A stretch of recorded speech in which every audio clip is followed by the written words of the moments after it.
want you to be a designer because they saw it on the runway.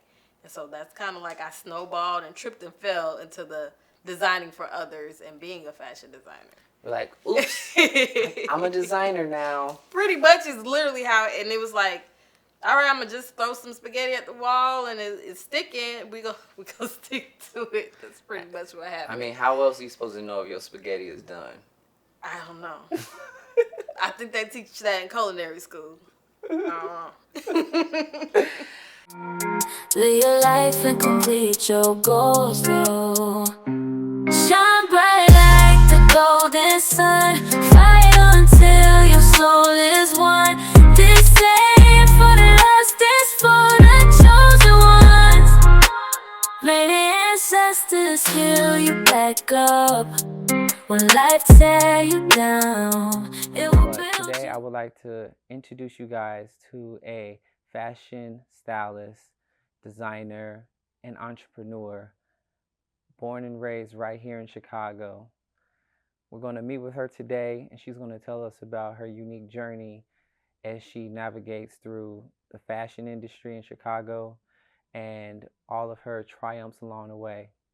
So without further ado, allow me to introduce you to Sunflower Cabana. So, tell us a little bit about the history behind Sunflower Cabana and where it all started. So, Sunflower Cabana started with me needing to exercise and to work out. I was diagnosed with a mood disorder. No one really knows that, but you're getting the main scoop. And it was pretty much, are you going to take pills or are you going to fix your lifestyle with your diet and eating and exercise?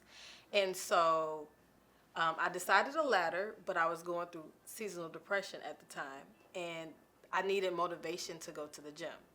And so I didn't see what I needed in the stores. It was a lot of black, gray, maybe red, or the colorful clothes were really cheap, like the gym workout clothes. So then I started using color therapy to design my own prints. And that's where we have Sunflower Cabana Resort and Exercise Gear or Activewear.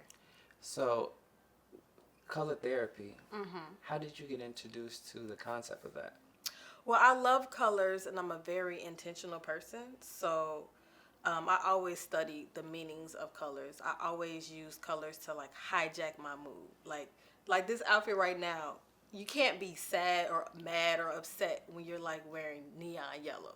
So I use that and infuse that in my style in general and then the clothes that I design as well. So you say that your wellness journey is heavily rooted into Sunflower Cabana. But prior to that, did you ever see yourself kind of like transitioning into the fashion industry, or was that really did that really like set the epitome of everything that came after? Well, really, Sunflower Cabana had some early years in jewelry.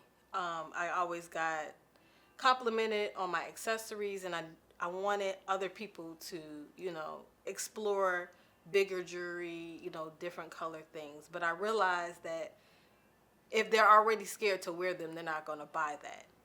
And so I kind of took a back seat for the jewelry and accessories brand, and then what I had just told you about happened, and so then it reignited and reinfused into the activewear and the swimwear. So, coming from Chicago, how do you feel, or if you feel, that being a Chicagoan has influenced your journey or influence your like inspiration behind design and colors, and how did Chicago affect you as a designer? Chicago is very, like the city is literally the architecture is very geometric, very square. It's a lot of gray and it's a lot of blah, and then our weather is terrible. Not all the time. We got our 2.5 months of good weather. So I really wanted to counteract that.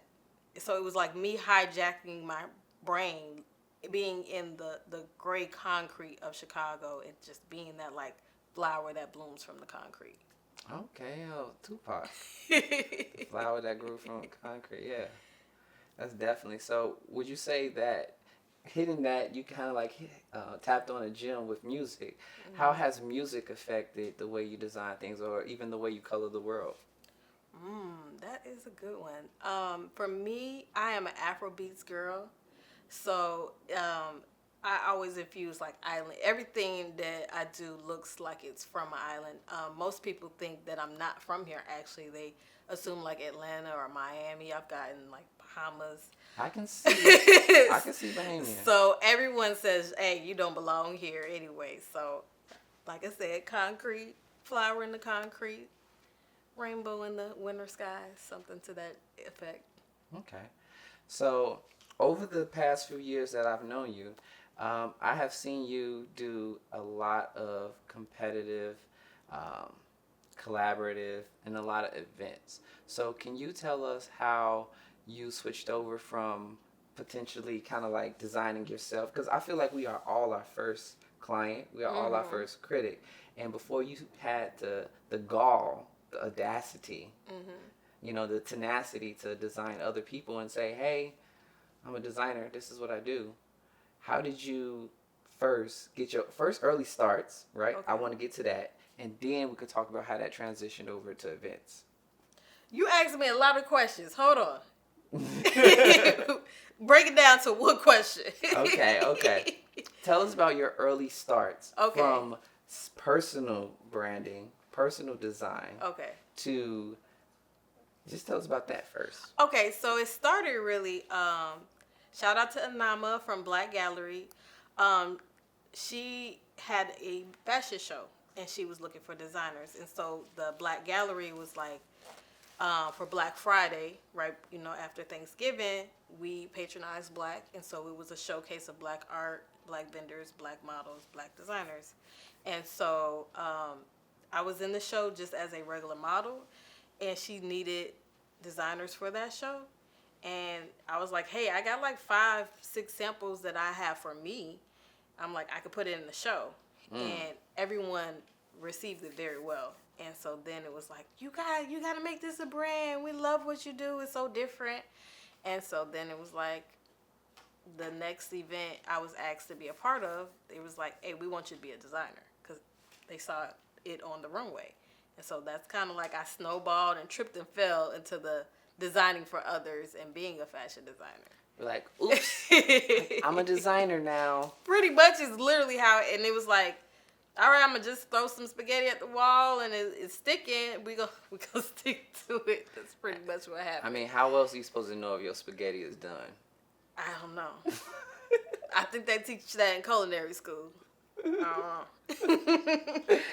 So, I guess you kind of like pinpoint exactly how you slowly transition into that. But how did you take that leap of faith to kind of like fully invest yourself? I don't think it was a leap of faith for me, because I've been modeling since middle school for like 20 years. I'm old, y'all. So it was kind of like just getting back on the bicycle, where it was like, you know, sitting in the car, you know how to drive once you get behind the wheel for the most part. And so being in fashion and tying it to the events, it was like, oh, well, I can do a fashion show. They threw me in here and said, you have good designs. I already know all the back end of fashion shows, because I did so many fashion shows as a model. And so, you know, it just like, let's go. And so that's how my first show, Passion in Paradise, happened. So let's talk about your first show. Okay. Were you nervous? I wasn't, because by trade, I am a project manager. I already had the fashion show experience as a model. So I feel like I had overplanned for every possible thing to go wrong. Like I had, you know, the safety pins, the threaded needle backstage. Like I have a backstage emergency kit. So a backstage emergency kit for outfits. For outfits, for the models, for anything that could go wrong. First aid. I, you know, had orientation day. Like we training like this is a job. Like you guys are all going to know. So I was very well organized. Okay. Training day. Training day. The only thing that I regret about that show was that we didn't do previous rehearsals. So I was like, I picked my models. I trusted them. Well, nothing really went wrong. It was just like, I saw it from my like expert eye of like, okay, yeah, we probably could have had a rehearsal or two to make this a little bit better. But I think we all have that I spy my little eye moments on everything we do. Kind of like micro adjustments that we wish we can make. Yes. Yeah, especially in the creative field, like be it a model or even being with camera, you gotta make sure everything is tack sharp. So going into your first show, how did you make sure that you would be tack sharp in everything, that your models would be on point? You said that rehearsals was something that you wish you would put more focus into, but when there are moments of chaos, how do you make those micro adjustments while it was happening on your first show?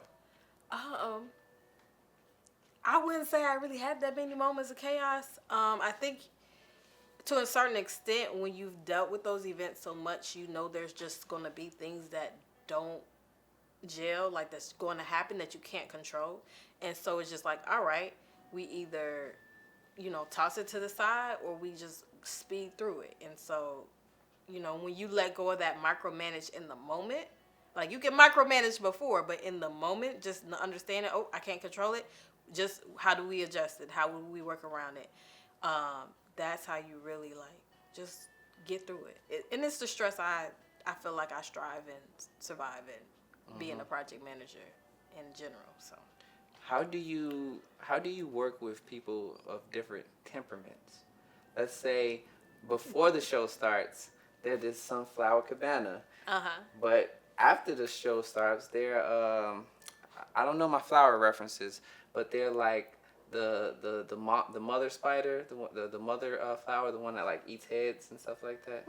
What flower eats the biting spider, the biting flower? You know which? Venus flytrap. The Venus flytrap. Yes. So how do you go from kind of like managing people with different temperaments? One day they are a Sunflower Cabana, the next day they're Venus flytrap. All flowers have their thorns, I would say. Like, if you actually know a sunflower, then you would know that they actually have spikes. Like, if you walk through a sunflower field, is like spikes on them. So, like, I feel like every person, every flower has their things that you have to just watch out for. And so, once you study and learn your people, like how to kind of work around how they are and accept them where they're at. Don't wish to change them. Just work around it or say, hey, you can't be a part of this production. For sure. So yeah. Even roses that are very beautiful and we all love them, they still got to be dethorned before you hand them to your lover. All right. Because they're gonna hurt themselves, right? So, coming off of your first show, I can only imagine you were coming off of a high that you have experienced working through it, being on the back end, kind of like working with the community. But what was the high after the show was over, after the people have left the building, after the last dress has walked the floor? What is some of those? What was that aha moment that you felt? It was that, like, wow, I really just did that. Especially for my first Passion in Paradise. It was like, I was like, God, I want to do a fashion show, but I don't have a venue. I don't have the money to put it together. And it just like fell in my lap. I had a really amazing partner for the show that had access to a venue.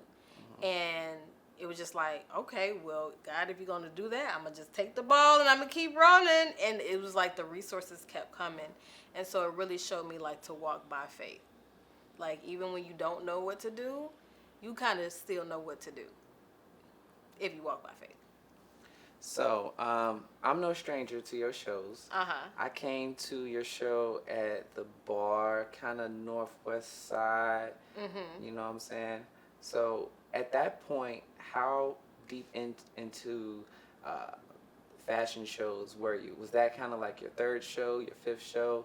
Or were you kind of like in your groove at that point? Oh, that was the first one. That was the first That one? was the absolute first one. Awesome. Okay. So that shows you the standard. Yes. Yes. And I remember I was backstage at the camera, still got some clips, everything like that. Took a bunch of photos and stuff like that, yeah. So now we're on our third one. third one is May 31st. Woo woo. So we're about a month away. The girls are practicing downstairs, and yeah, everything that could fall apart with this one is falling apart. I said, Lord, give me patience. I said, Lord, whoever's not supposed to be here in my life, get rid of them. And it was like, oop, all right, we finna get rid of half of your cast and a couple of your directors. I was like, Lord, I wasn't ready. Hold on. But it's really just shown me, you can see it on me, it's glowing. It's really just shown me to walk in confidence and faith. So this one's gonna be a real exciting one. I'm doing a little different take, doing a little bit of storytelling. And I'm sewing for the first time. I usually design the prints and then get everything manufactured. But this one I am sewing a collection, so it's a little tedious, a little more pressure for sure. What have you learned between the first and the second that you plan on implementing to the third?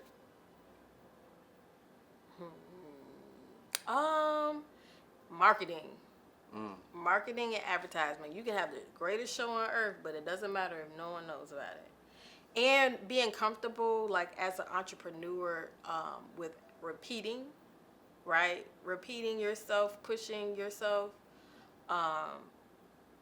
The internet, sometimes the algorithm doesn't work for you no matter how much you're pushing. So you got to make sure you're doing those personal reach outs, and marketing. Just period marketing. Quality marketing. Definitely. Marketing is definitely a marathon. Definitely not a sprint. Mm-hmm. And my question to you is, with that, how do you go about, like, giving what you have onto others? Because I know giving back is a really big thing. So how would you say that, the brand, Sunflower Cabana, gives back to others? How do you give back to the models? How do you give back to the vendors? Like, what is some of the things that you always put in consideration of when it comes to your people? I love to connect people. I think Chicago is an amazing city that has amazing creatives, and a lot of times they just need those dots connected. So I love putting everyone in the room, creating events and scenarios that softens that, like, unease people get. A lot of times networking events, they just throw you in the room and then say, oh, you guys should just gel. It's like, no, we're going to do exercises. We're going to, make sure everyone mingles. So I think that's one strong aspect that I have to the brand. Also, I just have a level of nurturing and care. Like, everyone calls me model mother. Mm-hmm. It is for a reason. Like, I'm going to have food for you at the practices. I'm going to make sure we're a team. I'm going to get in between anyone trying to start any arguments. Like, hey, we all family here.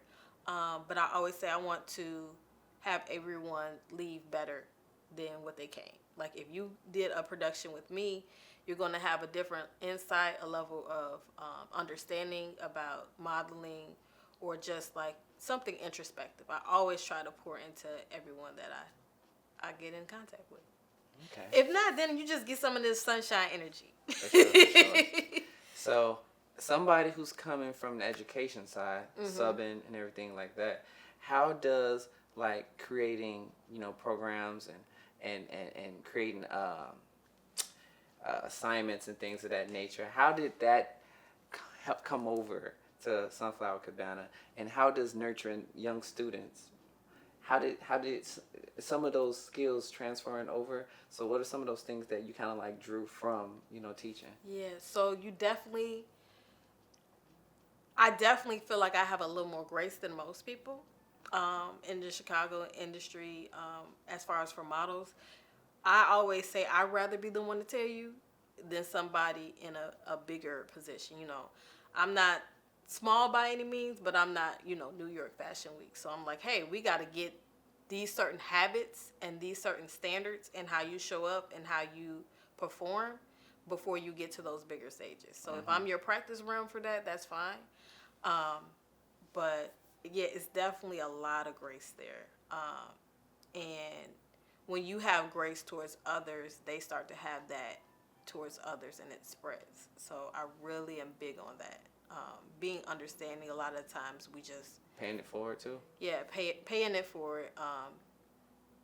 I think that's my answer for that. I don't know. Is that a good answer? I mean, it's all subjective. Did I answer the question? It's subjective. Everything's subjective, you know? Okay. Likewise. And the strength of talking about things like Fashion Week. I'm pretty sure, you know, Chicago had our Chicago Week not too long ago, a couple months ago. I was in attendance. Going to shows like that, does it kind of like does it set a certain tone, or kind of like sets an idea in your mind like, yeah, I want to do that, or yeah, I see that, but I feel like I can come with my own flavor? As far as Chicago Fashion Week, I actually had an event in the official Chicago Fashion Week. It was my Pay It Forward event, the Sunflower Serenade. So that's my give back event where we do like a networking mixer. We have performances. We do exercises. That's where my teaching kicks in, where I'm like, all right, everybody switch seats in the room and talk to somebody new, like neighbor, you know, exercises. But I see Chicago Fashion Week and I think of what I could do with a team or what I could do with resources behind me. So I have the ideas for sure. I just don't have that level yet. But we're going to say a yet because I'm going to walk with faith. But yeah, it's some beautiful productions and some beautiful things in the city for sure. Definitely. What would you say would be your 3-year goal for Fashion Week and shows and things of that nature? What is it that you'd like to accomplish within the next 3 years? You know, no offense to Chicago Fashion Week, but I definitely would like to have my own Fashion Week. I don't know what theme it would be, but some kind of alternative theme for those like misfits in the Chicagoland area. Okay. It could be a rave or something. It like could that. be Just like we were talking about. I mean, like A dubstep event. Definitely could be anime fashion through the ages, a fashion show that has, you know, models over 40 and 50, like all of those things that aren't typical in fashion. I would love to just have a week dedicated for all those like offbeat things. I think, like, okay, so as a designer, how would you rate my fit? Nah, don't start. But yeah, I think anime, like, obviously I'm not opposed to anime. Like, right. You know, you struck a chord. We did, you know, Sexy Nerds and stuff like that. And you came and you designed your own Poison Ivy outfit. Right. So even with that, like, fashion that's just, you know, beyond high fashion, how would you kind of like tailor yourself to work with people who are into cosplay and things of that nature? I don't think I can tailor myself because cosplay is a different level. It's a different level of detail, craftsmanship, like y'all over there welding things together. I think I would want to produce a show that lets that speak for itself and let those people have a stage. Like, that was one that I would want them to have a stage. I would be just producing it, you know. That would be your paying for it? That would be my paying for it. Now, my next collection does give me anime vibes. When I looked at it, I was like, ooh, this look like, you know, some Demon Slayer vibes. You got little airbenders, like water, earth, fire. So I kind of subconsciously, being a boy mom, I think design some stuff that's anime themed. But cosplaying wise, I definitely would say let that stage be a stage for them. I like how she just like low-key plugged her favorite animes. No, they're not my favorites. What's your favorite? You know this one. Do they know? Assassination Classroom. I cried for like 3 days and needed wine every day at the end of that. Let me ask you this. From where do you draw inspiration? Because you can draw inspiration from a lot of animes. Like, even this, if somebody made an outfit like this, I would wear it. Legit. Because I've always liked Goku black outfit, you know. Yeah. So when you're watching Assassination, right, or even, I don't know, Attack on Titan or something like that, can you see something in these shows and be like, man, that's kind of dope. I want to do something like that. Or even watching something like 90s sitcoms, going back in time. Because we were just talking about doing something from the 70s, maybe the 2000s, and that's our era. You know, that's when we grew up. So how would you, if you wanted to, how would you incorporate some of those kind of like old flavors into what you're doing? I think I already do. Um, my first set of collections, I actually was asked to do a fashion show through the times, and all my designs kind of went from 70s and I had some windbreakers that were 80s vibes, and I had this set that was Chicago themed that had a 90s vibe, and then a print that was kind of futuristic, Afro-futuristic. So I already incorporate those time frames, like vintagey. I call my pieces more timeless. Mm-hmm. They're like throwback timeless. I don't know. It doesn't make sense, but it makes sense. Throwback through the years. Oh, what was the other say? You asked a different part. Anime. The anime. Anime or inspiration. Anime. So to me, anime always has very bomb color combinations. I'm a color person, so I definitely draw from the color combinations. A lot of they always have like floating leaves or floating petals somewhere. I love that part. I think that's reflected in my next collection coming up. But my ultimate inspiration is just nature. Mm-hmm. Like, I feel like God is the ultimate architect. If you go look at a leaf and turn it over, it's so many intricacies. It's so many veins and vines within it. Veins and vines. Even like I went to the Field Museum, looked at rocks, and I'm like, oh my gosh, look at the color combination or the texture. Like, it's so much beauty in nature. And I'm like, God really did his big one on nature for sure. I don't know about the humans. But nature. I think the nurture. I think that's when nurture kicked in a little bit. So in nature, do you draw inspiration under a tree, looking at the sitting on the beach, wind blowing, just kind of like clear mind? Do you ever kind of like go to these places or these spaces to kind of just like let it all go and let inspiration hit you? Yeah, I mean, even with my fitness and wellness journey. I began to meditate outside, and I had got to the point winter drove me crazy, and my friend had said, hey, God made winter too. And so I sat my butt outside in the winter, and I had got to the point of being able to meditate for like 10 minutes in like 20-degree weather, because like you can hear the snow fall. Like, I don't know if you've ever been still enough to hear the snow fall, but it's beautiful. The geese, little birds chirping, the like squirrels' footsteps, like you hear all of that. And so there's so much inspiration all around you if you slow down. If you slow down. Yeah. So I could definitely say I can understand like having that inspiration, but have you ever been in a position to where you'll see something, and I think it's just like the comedian effect, where let's say a comedian hears a really great joke, mm-hmm. and then they sleep on it, mm-hmm. and then next thing you know, they think of a great joke and they're like, man, I got this amazing joke, let me jot this down, and then they jot it down and then they spin it, and the next thing you know, somebody get called out for it. So do you think with creativity there's ever any areas to where you might think like, oh man, I got a great idea for a design, but it actually was derivative of something else? I don't think that's happened to me yet. I feel like my stuff is super unique. I think I will make something, and on the back end, I'll be like, oh, that kind of looks like this, but I don't think it ever like just steals anybody else's shine, because it's just totally unique. For sure. So, what is it about your brand that sets you apart to keep you in that unique fashion sense?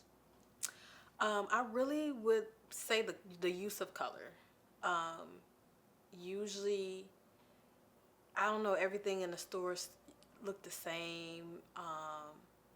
Some of the colorful stuff is cheesy. I don't know, it's cheesy and not artsy. So I think my use of color, the color combinations, the shapes are always just different than what you've ever seen. I mean, I've been in the store and people are like, oh, that's Sunflower Cabana. I was like, I didn't know I had made it like that. Like, okay, random person. That's super cool. But yeah, I think it's just like when someone knows it's my print, they'll be like, oh, I can see that. Like it's almost like it's really distinctive, like a Frida Kahlo or something. Yeah, definitely. That's good to be able to have your own brand be that noticeable that it can be easily spotted in public. And on that, have you transitioned into stores? I have not. I'm e-commerce right now. I think my goal for like 3 years, 5 years out would be to be in resorts, to be in airports. I look at stuff like I'll go travel and I'll be like, oh my gosh, my stuff is way better than this. I think you can make a killing in Hawaii. Absolutely. I went to Cancun last year and was like, I got nothing but 1,000. I could not walk for the compliments I would get. I was like, I gotta take this off because I can't even walk through the hallway. I can't get to my stuff all the time. So once you get to the room, though. well, of course. But I definitely that's a goal. I would love to have a resort of my own and just have that in the gift shop. But we'll start with the airports and the what I was saying. Airports and resorts. And resorts, yes. And gift shops or whatever, tourist shops. I think that's a good start. So outside of clothes, did you also you said that Sunflower Cabana started as a jewelry brand. So are you kind of like still wanting to hit hard with the jewelry as well and accessories beyond just like outfits and? I think that's where the styling division of Sunflower Cabana comes from. It's a little more low key, but I do styling coaching for like milestones, like people that, a first time mom that feels like she lost herself, someone trying to redefine their career, someone that's lost weight. I do those kind of one off, almost like style development journeys, identity journeys. And so I realized when I was selling them, like if they feel like they can't wear that color, they're not going to wear it. So now I have to actually teach you what's the right color so you can be comfortable in picking the bigger accessory or the more colorful, palette. Nice. So as we were speaking about your 3-year plan, can you tell us what is next? Like we know you got your show coming up. Yes. So why don't you tell us a little bit more about the show and what it is that you really are looking for as far as what you're looking to create and the type of energy or people you're trying to attract. So Passion is Paradise is my baby. It's the 3rd annual now. We're on number 3.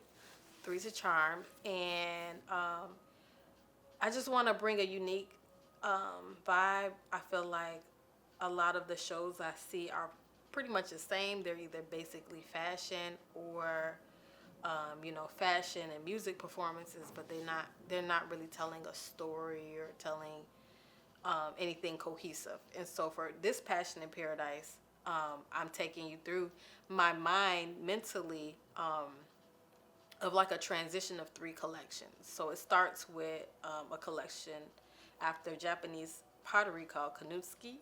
If I'm saying that right, sometimes I butcher it. But it was like starting with the feeling broken. And the story behind the pottery is that once it's broken, it's actually more valuable because they repair it with gold. And that's how I felt last year. It was like I felt so broken.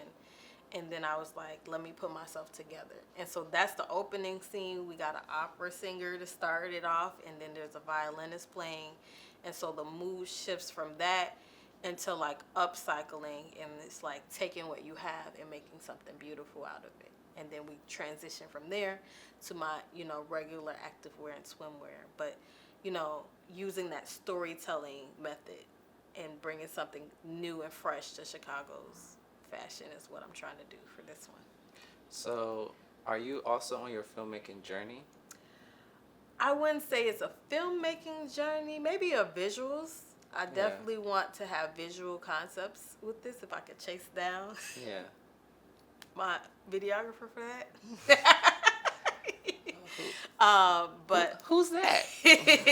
I have the visuals written out. I have the ideas and concepts, so I definitely want to incorporate that in the show if God let it be. Okay. I feel like that was a very not so subtle hit of okay. I need the best. Who else? Who else is there? I am Mr. J. Artel. Yes. Okay. So, with that being said, I want to know what last words or final words would you have for people that would love to see themselves not having just the confidence but the ability to be able to reach where you are and even strive higher, because you're not stopping here, and I know you always want to give back. So what can you tell people that may not be as far as you have come yet, Yes. but they are looking to obtain this level of confidence and success? Okay. I'm gonna look in the camera for this one.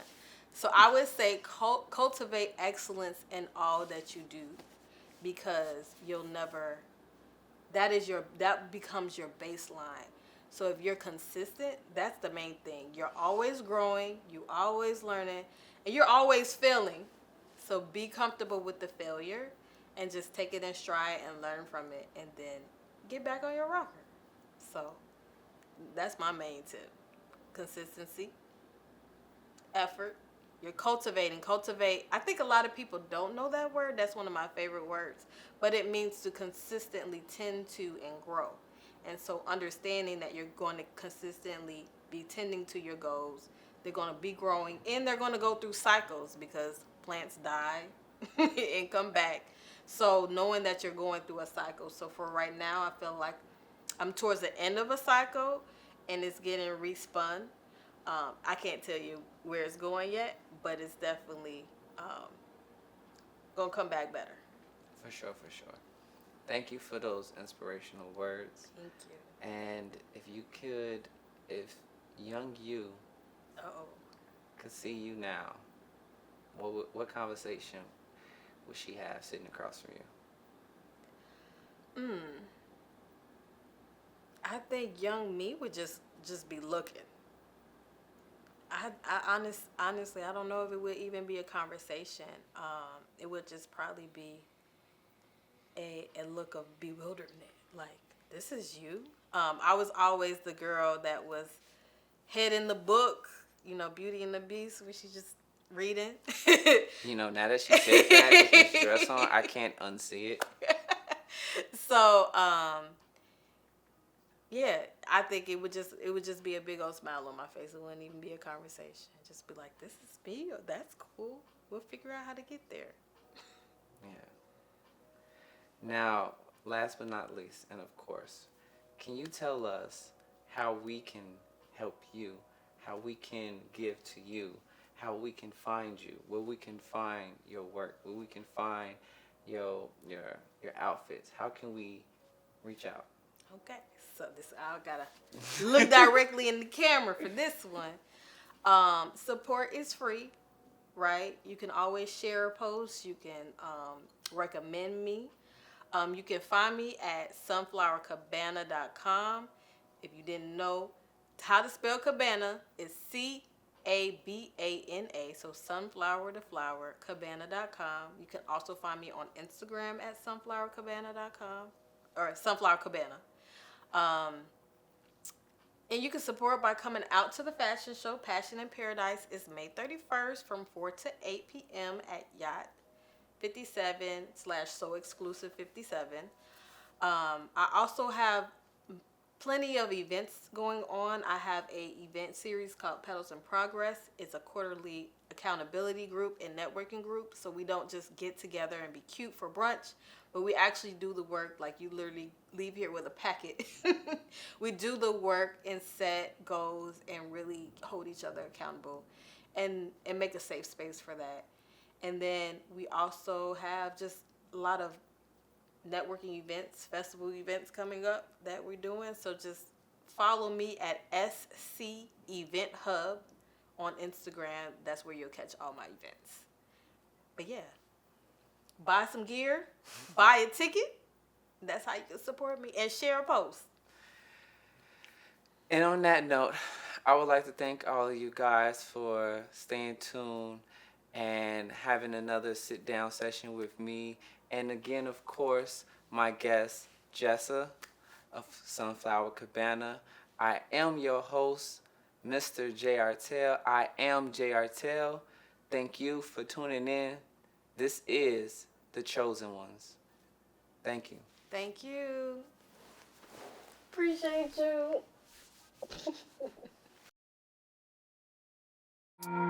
Live your life and complete your goals, though. Shine bright like the golden sun. Fight until your soul is one. This ain't for the lost, this for the chosen ones. May the ancestors heal you back up when life tear you down. It will be